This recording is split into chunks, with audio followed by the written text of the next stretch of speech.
Air ada di mana-mana, mulai dari kelembaban tanah dan lapisan es, hingga sel-sel dalam tubuh kita sendiri. Tergantung pada faktor seperti lokasi, lemak, usia, jenis kelamin. Rata-rata manusia terdiri dari 55 hingga 60% air. Saat lahir, bayi memiliki kandungan air yang lebih tinggi, yaitu 75% mirip dengan ikan. Namun, komposisi air mereka turun menjadi 65% pada ulang tahun pertama mereka. Jadi, apa sebenarnya peran air dalam tubuh kita? Dan berapa banyak yang sebenarnya perlu kita minum untuk tetap sehat?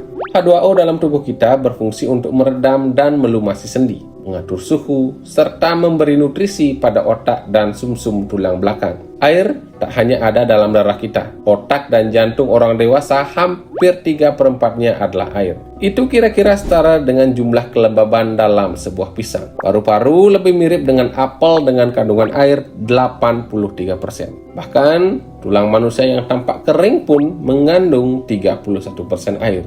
Jika kita pada dasarnya terbuat dari air dan dikelilingi oleh air, mengapa masih perlu minum begitu banyak?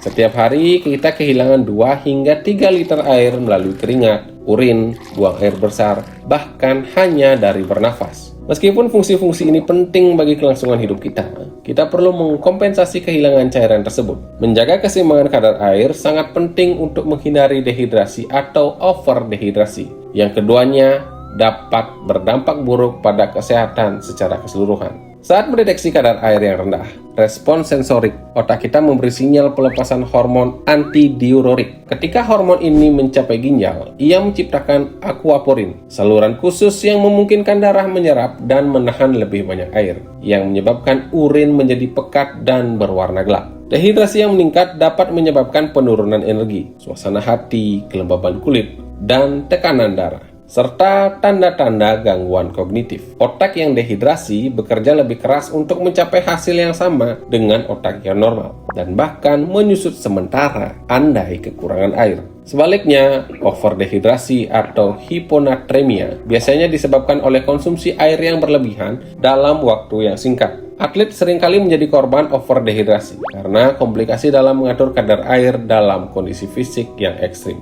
Jika otak yang dehidrasi meningkatkan produksi antidiuretik, otak yang overdehidrasi justru memperlambat atau bahkan berhenti melepaskannya ke dalam darah. Elektrolit natrium dalam tubuh menjadi encer, menyebabkan sel-sel pun membengkak. Dalam kasus yang parah, ginjal tak dapat lagi mengimbangi volume urin yang encer tersebut. Keracunan air kemudian terjadi, yang mungkin menyebabkan sakit kepala, muntah, dan dalam kasus yang jarang terjadi, kejang ataupun kematian.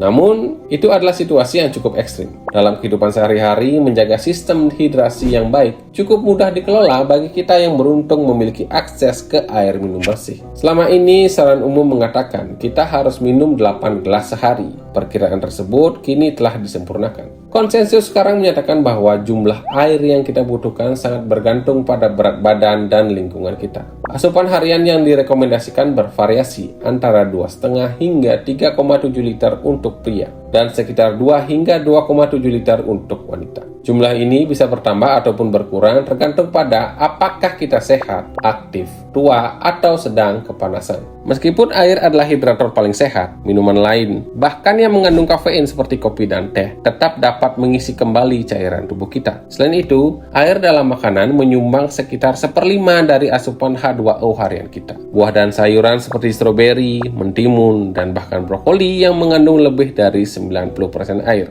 Minum dengan cukup juga memiliki fungsi manfaat jangka panjang. Penelitian menunjukkan bahwa hidrasi optimal dapat menurunkan risiko stroke, membantu mengelola diabetes, dan berpotensi mengurangi risiko jenis kanker tertentu. Apapun alasannya, mendapatkan jumlah cairan yang tepat akan membuat perbedaan besar dalam cara Anda merasa, berpikir, dan berfungsi setiap hari.